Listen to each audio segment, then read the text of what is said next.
பழனி சிவாலயா யோகா மையம் சார்பில் தண்ணீரில் மிதந்து யோகா ஆசனங்கள் செய்து அசத்திய சிறுவர்கள்.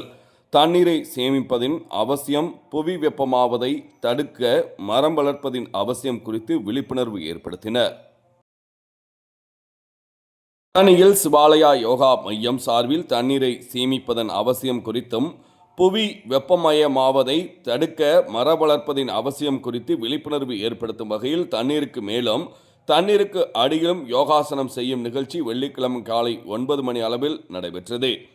யோகா பயிற்சி பெற்ற மாணவர்கள் நீச்சல் குளத்தில் தண்ணீரில் மிதந்தும் தண்ணீருக்கு அடியிலும் யோகாசன ஆசனங்களை செய்தனர்.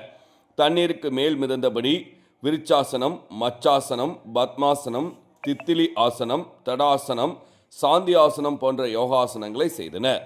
அதேபோல் தண்ணீருக்கு அடியில் சென்று சிரசாசனம், பச்சிமோதாசனம், தனுசாசனம் போன்ற ஆசனங்களை செய்து அசத்தினர். யோகாசனம் செய்பவர்கள் மூச்சு பயிற்சி செய்வதன் மூலம் இதயத்தை நன்கு ஆரோக்கியமாக வைத்துக் கொள்ள முடிகிறது. தண்ணீர் அடியில் யோகாசனம் செய்வதன் மூலம் இதயம் மேலும் ஆரோக்கியமாக வைத்துக் கொள்ள முடியும் என யோகா ஆசிரியர் சிவகுமார் தெரிவித்துள்ளார். மேலும் தண்ணீரில் மிதந்தும் தண்ணீருக்கு அடியிலும் யோகாசனம் செய்வதில் உலக சாதனை படைக்கும் முயற்சியிலும் சிறுவர்கள் ஈடுபட்டுள்ளனர். சிறுவர்களின் முயற்சியை பலரும் வெகுவாக பாராட்டியுள்ளனர்.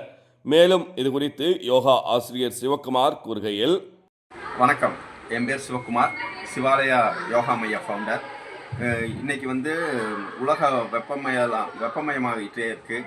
அதுக்காக நிறையா மரம் வளர்க்கணும். அதே மாதிரி இந்த வெயில் நேரத்தில் கோடை காலத்தில் தண்ணீரை ரொம்ப சிக்கனமாக பயன்படுத்தணும் அப்படிங்கிறத வலியுறுத்தி அதுக்கு இதுக்காக நாங்கள் நீச்சல் குளத்தில் ஆசனங்கள் தண்ணிக்குள்ளே செஞ்சிட்ருக்கோம். தண்ணிக்கு மேலே மேந்துக்கிட்டே பத்மாசனம், தித்திலி ஆசனம், விருட்சாசனம், தடாசனம் போன்ற ஆசனங்களும் சாந்தி ஆசனங்களையும் பண்ணிவிட்டு, அதே மாதிரி தண்ணிக்குள்ளே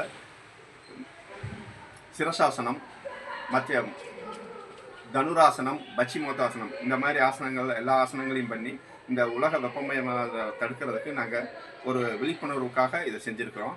அதே மாதிரி இந்த மாணவர்கள் 2 வருஷமாக ப்ராக்டிஸ் பண்ணிட்டு இருக்காங்க. இப்போ 2 மாதமாக கண்டினியூவாக தண்ணியில் ப்ராக்டிஸ் பண்ணி இதை செஞ்சுருக்காங்க.